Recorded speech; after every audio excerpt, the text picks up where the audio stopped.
অনেকে এরকম জানতে চান যে ভূমি অফিস থেকে কি বিএস খতিয়ান বের করা যায় যেভাবে, ঠিক এইভাবে একইভাবে অনলাইন থেকেও বিএস খতিয়ান বের করা যায়? হ্যাঁ, অনলাইন থেকেও বিএস খতিয়ান বের করা যায়। চলুন স্ক্রিনে চলুন দেখি বিএস খতিয়ান কীভাবে বের করে।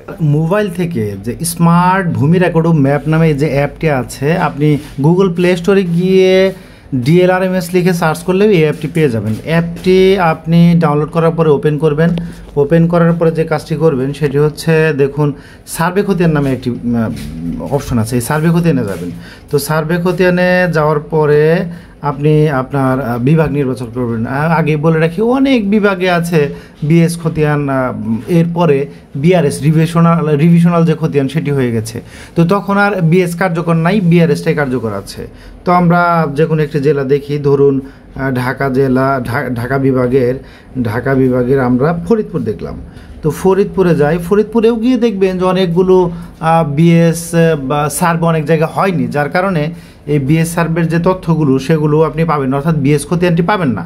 ধরুন আমরা যদি এখানে শুরু আছে আলফাডাঙ্গাতে যাই, আলফাডাঙ্গাতে গেলে দেখবেন যে মাত্র হয়তো বা একটি দুটি খতিয়ান, যেমন এই যে বিএস পেয়ে গেছি আমরা বিএসে যাই। বিএসে যাওয়ার পরে দেখুন আমরা এই যে দেখব যে খতিয়ানটি আছে। তো আসলে বেশি খতিয়ান নাই এখানে, ওই যে দেখুন অল্প কয়েকটি খতিয়ান আছে। আমরা একটা চরপাচুরিয়া এই মৌজাটি সিলেক্ট করি, দেখুন মাত্র একজন তৈবুর রহমান নামে একজন জমির মালিকের তথ্য দেওয়া আছে।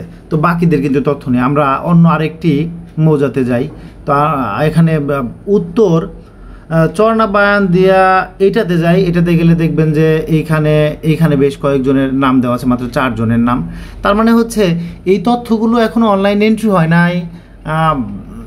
ধীরে ধীরে অর্থাৎ যেসব মৌজা বা যেসব উপজেলায় এখনও বিএস সার্ভে সম্পূর্ণ হয়, মানে বিএস সার্ভের পরে বিআরএস হয়ে গেছে, তো তাদের ক্ষেত্রে কিন্তু ওই বিএসটা আর থাকছে না।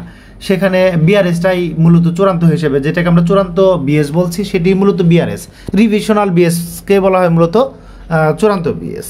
তো এই যে বিএস খতিয়ান যদি আপনার এলাকায় থাকে, তাহলে আপনি কি বের করে ফেলতে পারবেন। ধরুন আপনি আসিয়া খাতুনের বিএস বের করার জন্য জাস্ট পরবর্তী ধাপে যাবেন। ধাপে গেলে দেখুন আপনি তার জমির তথ্য কিন্তু দেখতে পাচ্ছেন যে আসিয়া খাতুন 20% জমির মালিক, তার হচ্ছে 3টি দাগে এই জমি আছে। এই যে খতিয়ান, এই যে খতিয়ান নম্বরও আছে, বিএস খতিয়ান নম্বর 56, বিস্তারিত তথ্য আছে। কার্ডে যোগ করুন গিয়ে আপনি যদি বিকাশ বা নগদে পেমেন্ট করে দেন 100 টাকা, তাহলে ফুল খতিয়ানটি আপনি ডাউনলোড করে ফেলতে পারবেন। তো এটি আসলে বিএস খতিয়ান, এটি সব জায়গায় নাই, সবার জন্য না। তারা বিআরএস বের করবেন, তো যেখানে নাই তারা তো পাবেন না, এটি স্বাভাবিক। আর যেখানে আছে কিছু এন্ট্রি হয়েছে তারা পাবেন, আবার কিছু এন্ট্রি হয়নি, এখনও হচ্ছে, প্রক্রিয়া দিন আছে, সেগুলো প্রক্রিয়া শেষ হলে আপনারাও বিএস খতিয়ান পেয়ে যাবেন। হ্যাঁ, এভাবে কিন্তু আপনার ভূমি অফিস থেকে বিএস খতিয়ান বের করে ফেলতে পারেন। ধন্যবাদ।